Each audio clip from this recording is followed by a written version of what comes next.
Hello दोस्तों, अक्सर तबाह हो जाने के बाद उस देश के पास कई विकल्प होते हैं। वह चाहे तो इस सदमे में बाकी की जिंदगी गुजार दे, चाहे तो विरोधी देश से बदला लेने के लिए हथियारों को इकट्ठा करना शुरू कर दे, या चाहे तो अपने डेवलपमेंट पर ध्यान देकर विश्व को चौंका दे।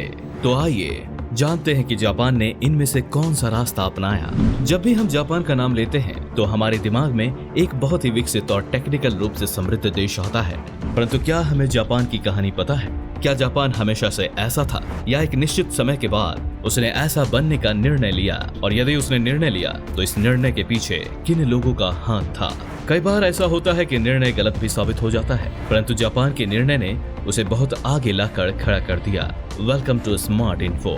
माना जाता है कि हिरोशिमा और नागासाकी पर जो बमबारी की गई उसका असर आज भी वहां की जमीन में देखने को मिलता है, और यही कारण है कि वहां आज भी नवजात शिशु कई बार कुछ जन्मजात बीमारियां लेकर जन्म लेता है। परंतु आज जब हम जापान की कहानी देखते हैं तो हम यकीन ही नहीं कर पाते कि क्या कभी इतिहास में जापान ऐसे घटना का शिकार हुआ था।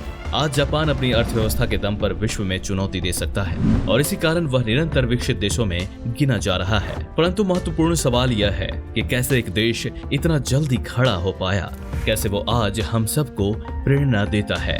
हर देश के पास अपना समस्या सुलझाने के लिए कुछ न कुछ तरीके अवश्य होते हैं। कई बार यह तरीके सफल हो जाते हैं तो कई बार यह तरीके हमें सफलता के 7वें आसमान पर खड़ा कर देते हैं। नंबर 1, बचत करने की क्षमता। यह प्रक्रिया उसने बहुत ही कम समय में पूरी कर ली, जिसमें सबसे पहला कारक बचत करने की क्षमता है। हम अपने परिवार में अक्सर देखते हैं कि भविष्य के लिए कुछ धन बचा कर रखा जाता है। कई बार हमारे सामने अचानक ऐसी घटनाएं आ जाती हैं जिसके लिए हमें पहले से तैयार रहना पड़ता है। हम आज की जरूरतों को थोड़ा कम करके भविष्य के लिए बचाने की कोशिश करते हैं, और अक्सर यह तरीका हमें फायदा भी देता है। जापान भी इन तरीकों को अपनाया और अपनी जरूरतों को सीमित करके भविष्य के लिए महत्व दिया। भविष्य की जरूरतों को और भविष्य में आने वाली समस्याओं की ओर अपना ध्यान केंद्रित किया। उन्होंने काफी धन निवेश किया, जिसके कारण देश में और प्रति व्यक्ति के पास धन में बढ़ोतरी हुई। नंबर 2, मजबूत शिक्षा व्यवस्था। दूसरा कारक है जो जापान ने अपनाया, वह था मजबूत शिक्षा व्यवस्था। शिक्षा व्यवस्था चाहे तो देश को बर्बाद कर सकती है और चाहे तो देश को सर्वशक्तिशाली बना सकती है। आज के समय में हम देखते हैं कि शिक्षा को अक्सर कम महत्वपूर्ण समझा जाता है। कोविड-19 का शिक्षा पर ही सबसे ज्यादा नकारात्मक असर पड़ा है, जिसकी कीमत हमें भविष्य में चुकानी पड़ेगी। वह देश जो शिक्षा व्यवस्था को सबसे महत्वपूर्ण स्थान देता है, अक्सर बाकी देशों से अलग निकल जाता है। जापान ने प्राथमिक शिक्षा, विश्वविद्यालय स्तर शिक्षा और शोध केंद्र के लिए अथक प्रयास किए। उन्होंने कई शिक्षा संस्थान खोले, जिसका परिणाम यह हुआ कि वहां पर शिक्षित कामगार वर्ग उत्पन्न हुआ जो अपना कार्य पूरी प्रभावशीलता से करता था। हैरानी की बात है कि ऐसी विषम परिस्थितियों में भी जापान ने शिक्षा को कभी पीछे नहीं धकेला, और इसी का परिणाम रहा कि जापान बाकी अन्य देशों से प्रतिस्पर्धा करने में सक्षम रहा है। भले ही जापान एक लंबे समय तक गरीबी का शिकार रहा, परंतु उसने शिक्षा व्यवस्था पर इसका असर नहीं होने दिया। नंबर 3, जापानी लोग लंबे समय तक काम करते हैं। अंतिम कारक जो जापान ने अपनाया वह यह था कि उसने जी जान लगाकर लंबे घंटों तक काम किया। यह लंबे घंटों तक काम करने की प्रक्रिया हमने इतिहास में पहले भी सुनी है। यहाँ व्यक्ति स्वयं अपनी इच्छा से घंटों तक काम किया करते थे, जिसके कारण वे बहुत अधिक उत्पादन कर सकते थे।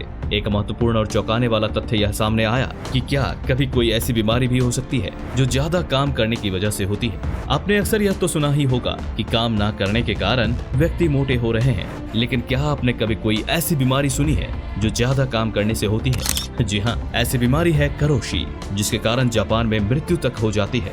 यह हमें दिखाता है कि जापान का हर व्यक्ति जापान को आगे बढ़ाने में भूमिका निभा रहा था, और यह किसी के दबदबे में रहकर काम नहीं कर रहा था, बल्कि अपनी इच्छा अनुसार काम करता था।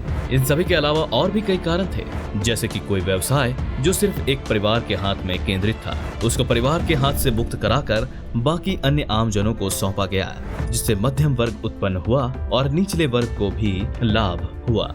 जापान में सरकार ने भी कई इंडस्ट्री खड़ी करने की कोशिश की, जिसका खर्चा स्वयं जापान की सरकार ने उठाया। वहां पर प्रधानमंत्री के वादे सिर्फ वादे नहीं होते थे, बल्कि वे हकीकत होते थे। इसका एक उदाहरण था कि 1960 के दशक में प्रधानमंत्री हयातो अकेरा ने अर्थव्यवस्था को 10 साल के भीतर दुगना करने का कथन दिया। अंतर्राष्ट्रीय स्तर पर अर्थशास्त्रियों द्वारा यह असंभव करार दिया गया, परंतु हैरानी की बात यह है कि न केवल प्रधानमंत्री का यह कथन उचित हुआ, बल्कि 1953 की तुलना में 1973 1970 में जापान की अर्थव्यवस्था 5 गुना बढ़ी। जापान में 50, 60 और 70 का दशक सुनहरा काल माना जाता है। इस काल में कई परिवर्तन हुए और इसी काल ने जापान को जापान बनाया। आज हम जब भी कोई तकनीकी उत्पादन देखते हैं तो अक्सर उस पर मेड इन जापान लिखा हुआ देखते हैं। आधुनिक रोबोट हो या फिर टोयोटा, होंडा जैसी कंपनियों के नाम सुनते हैं तो हम जापान की ही बात कर रहे होते हैं। जापान चाहता तो अपने इतिहास की दुख भरी घटना को ही लेकर बैठ जाता, परंतु उसने दूसरा रास्ता अपनाया और उसने सिर्फ अपने विकास पर ध्यान दिया। दोस्तों, कैसी लगी ये स्टोरी हमें कमेंट करके बताएं और ऐसी ही स्टोरी सुनने के लिए हमारे चैनल को सब्सक्राइब करें। तब तक के लिए वंदे मातरम, भारत माता की जय।